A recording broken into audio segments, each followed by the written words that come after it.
Are you planning on having a sober October? Would you love to have a whole month off? Can you imagine how good you're going to feel afterwards by November? Well, I've got 3 mindset tips to help you make this happen. So first of all, I recommend you stay engaged with why you're doing this. Remember that your brain is lazy and forgetful.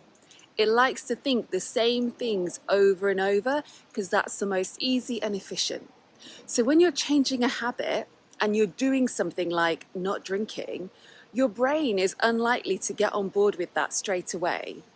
You're probably going to notice thoughts about how you deserve a glass of wine because it's been a bad day or a long day or it's Friday or whatever. So this is why you want to stay proactively engaged with why you're doing Sober October in the first place. Put a reminder on your phone to take some time every day to write down your reasons why you're doing it. Write down what you love about alcohol-free living on that day.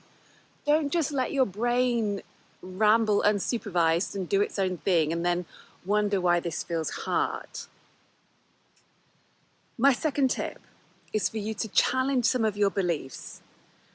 So here's what you're going to do. Take a piece of paper and write down all of the benefits that you think you get from drinking, all the reasons why you drink. Write them down in a column on one side of the page. So whether you think that drinking helps you numb out, switch off, put up with your family, be more fun on date night, whatever it is, write it down. We're going to call this first column, Things I Think Alcohol Does For Me. Then draw that line and create another column, which we're going to call Evidence This Belief Might Not Be True.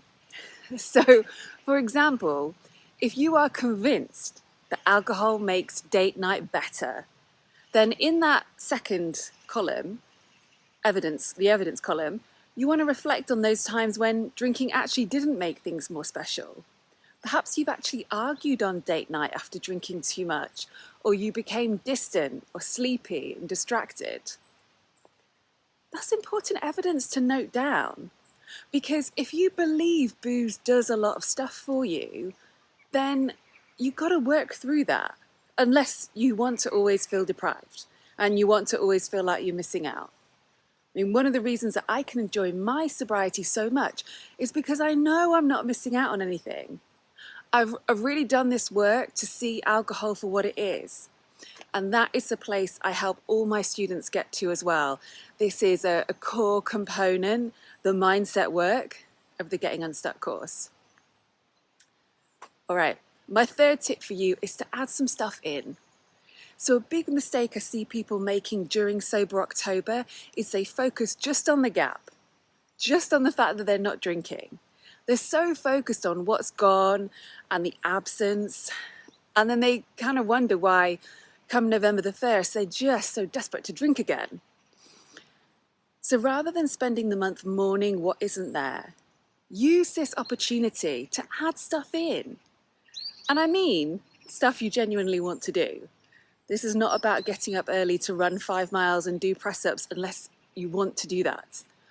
I'm talking about stuff like going to the movies midweek, or that yoga class you never normally get round to, or reading that book that's been on your bedside table, or treating yourself to a hot chocolate, or getting your nails done, or going to the theatre and driving yourself home afterwards. If you're stuck for ideas, just think about the things that you often don't get round to doing. You want to do them, but you're drinking, or you're hungover, or you don't let yourself do them because you feel bad and you don't think you deserve it. Those are the things to be adding in. All right, so those are my 3 tips. Stay engaged with why you're doing this, challenge some of your beliefs, and add stuff into your life this October, rather than just dwelling on what you've taken away. If you are going for Sober October, please scroll down and let me know in the comments. You are going to be in such good company, and I hope you have the best month ever.